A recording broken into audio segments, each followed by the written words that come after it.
Day 697, being Christopher Cruz, just got off of my first coaching call today. I got 2 left. Just so interesting. Like, we were talking about surrendering to God, and, she was talking about how she just feels like she's wasted so much time. She spent so much of her life not knowing God, and it frustrates her. And so we were talking about God's timing and surrendering to that, and it was just so perfect because I just have this come on, God, I got to get League of Lions going, I got to get my brand out there, I got to speak on all these stages, I got to do all this stuff, and I have this sense of urgency, I have this impatience where it's come on, I look at that, and I was thinking the internship that I'm doing at church, the university program, it's 3 days a week, and they just bumped it to 4 days a week. And I'm now it's 4 days a week, which means I've got 3 days where I'm not at church all day. And it's okay, well, I need 2 of those days to do my coaching calls. And then I need 1 day to rest.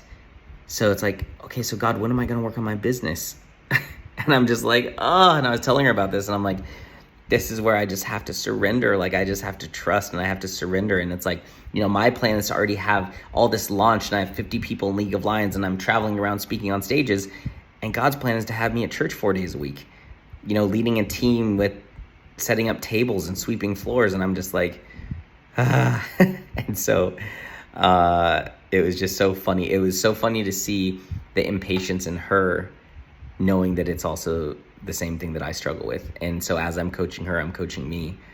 And it's just there's my plan, there's God's plan. And And so I think about that, and I'm just it's just hard to surrender sometimes. It's hard to surrender. But that's, the next level of faith. And especially it's hard to surrender with my financial situation now. I've gone a couple months from getting all those clients, paid off, a bunch of stuff, got caught up on my bills, and now it's oh, right, I'm good for 1 more month. And then what? And so I'm just God, I need to get more clients. I need this, this payment is due right now. And I'm oh gosh. And so it's just surrendering. Trust the Lord with all your heart and lean not on your own understanding. I just got to trust him with all my heart, and I need to not lean on my own understanding of the situation. I need to not lean on my own perspective of the situation and what things look like on the outside. And I just got to trust him internally and just know that he's doing his work on me. And it's just so interesting, the enemy will attack you at your weakest point. The enemy will search your armor, and he looks for the little gap in between armor where he can just drive a spear in. We all have, that little opening in our armor. It might be your kids, it might be your finances, it might be your business, it might be your relationship. But the enemy, he searches our armor looking for that little opening where he can just jam, a spear into us and just stop us, and to just, hurt us, and to create this doubt and this frustration and this worry and this unbelief. And it's that little opening in my armor is finances. It's everything else I trust. All right, God, I trust you. And I don't get anxious anymore when it comes to those things. But my finances, that's the one where it's he knows, the enemy knows that if he can find that opening, and he knows it's finances, boom, boom, boom. And so that's what I'm feeling now. It's okay, the anxiety. Yet, if I look at my life, my mom just got saved and is living this whole different experience of life right now. I'm leading people at church, I'm having conversations, I'm leading people back to God, I'm praying for people. There's so many miracles happening in my life right now. But the enemy's just hey, Chris, let's talk about your finances. Hey, Chris, let's think about those bills coming up. Hey, let's doubt God. Let's doubt what God is doing in your life. Hey, Chris, there's another day added to the internship.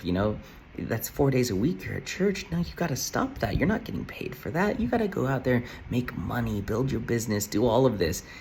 And it's just I got to catch that, because the enemy attacks us at our weakest point.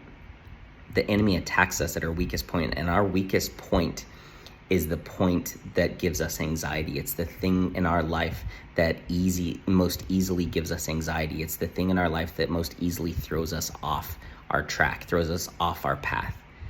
And so for me, it's finances. That's the one that gives me the most anxiety. That's one that gives me the most fear. And that's what he's attacking. But that's where I have to trust the Lord with all my heart and lean not on my own understanding. He's got this. He's got this. He's got this. And he's already proven it. You know, the Bible says like sit and think about the miracles that God has done in your life. And when I think about the last time I was in a similar financial situation was 3 months ago. It was horrible. It was so stressful. I had so much anxiety every day. And then God brought me $26,000 in new clients in 30 days. God delivered. So that's really helpful because I don't feel even close to the amount of anxiety that I felt then. It's like so much less, although it still comes up. But this is where I have to take my own coaching. Like this coaching call today was not just for my client, it was also for me. And I know that. So, yeah. Trust the Lord with all my heart and lean not on my own understanding. God's got this. God's working. God's doing something.